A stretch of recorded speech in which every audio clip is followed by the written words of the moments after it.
ಭಾರತೀಯ ನೌಕಾಪಡೆ ಮಾಜಿ ಮುಖ್ಯಸ್ಥರಿಗೆ SIR notice. Admiral Arun Prakash ದಂಪತಿಗೆ ಗುರುತು ಸಾಬೀತುಪಡಿಸುವಂತೆ ಸೂಚನೆ. ಚುನಾವಣಾ ಆಯೋಗದ ವಿರುದ್ಧ ಸಾರ್ವಜನಿಕರ ಆಕ್ರೋಶ.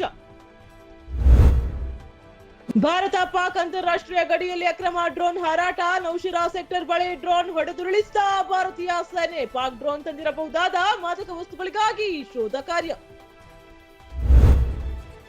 ಇಂದೋರ್ ಕಲುಷಿತ ನೀರು ಸೇವನೆ ದುರಂತ. ಸಾವಿನ ಸಂಖ್ಯೆ 21ಕ್ಕೆ ಏರಿಕೆ. ಹೊಣೆಗಾರರ ವಿರುದ್ಧ ಸೂಕ್ತ ಕ್ರಮಕ್ಕೆ ಆಗ್ರಹ. ಕಾಂಗ್ರೆಸ್ನಿಂದ ನ್ಯಾಯಕ್ಕಾಗಿ ಯಾತ್ರೆ. ಪ್ರತಿಭಟನಾ ರ್ಯಾಲಿ. ಬಂಗಾಳ ಕೊಲ್ಲಿಯಲ್ಲಿ ವಾಯುಭಾರ ಕುಸಿತ. ರಾಜ್ಯದಲ್ಲಿ ಮುಂದಿನ 24 ಗಂಟೆ ಭಾರೀ ಅಲರ್ಟ್. ರಾಜ್ಯಾದ್ಯಂತ ಶೀತ ಗಾಳಿ, ಅಕಾಲಿಕ ಮಳೆ ಸುರಿಯುವ ಎಚ್ಚರಿಕೆ. ದ್ವೇಷ ಭಾಷಣ ಮಸೂದೆ ಸರ್ವಾನುಮತದಿಂದ ಅಂಗೀಕಾರ. ರಾಜ್ಯಪಾಲರು ಇದನ್ನ ತಿರಸ್ಕರಿಸಿಲ್ಲ. ಮುಖ್ಯಮಂತ್ರಿ ಸಿದ್ದರಾಮಯ್ಯ ಸ್ಪಷ್ಟನೆ. ಮನರೇಗಾ ಚರ್ಚೆಗೆ ವಿಪಕ್ಷಗಳ ಪಂಥಾಹ್ವಾನ ಸ್ವೀಕರಿಸುವೆ. ಯಾವುದೇ ವೇದಿಕೆಯಲ್ಲಾದ್ರೂ ಚರ್ಚೆ ಬರಲಿ, ನಾನು ಸಿದ್ಧ. ಡಿಸಿಎಂ ಡಿಕೆ ಶಿವಕುಮಾರ್ ಹೇಳಿಕೆ.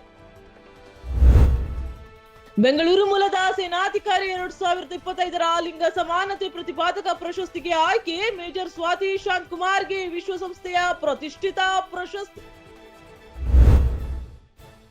ಭಾರತೀಯ ರೈಲ್ವೆ ಇಲಾಖೆಯ ಸಂಕ್ರಾಂತಿ ಗಿಫ್ಟ್. ಬೆಂಗಳೂರಿಗೆ 3 ಹೊಸ ಅಮೃತ್ ಭಾರತ್ ರೈಲು ಎಂಟ್ರಿ. ಬೆಂಗಳೂರು ಪಶ್ಚಿಮ ಬಂಗಾಳಕ್ಕೆ ನೇರ ರೈಲು ಸೇವೆ. ಜನವರಿ 17ರಿಂದ ಸಂಚಾರ ಸಾಧ್ಯತೆ.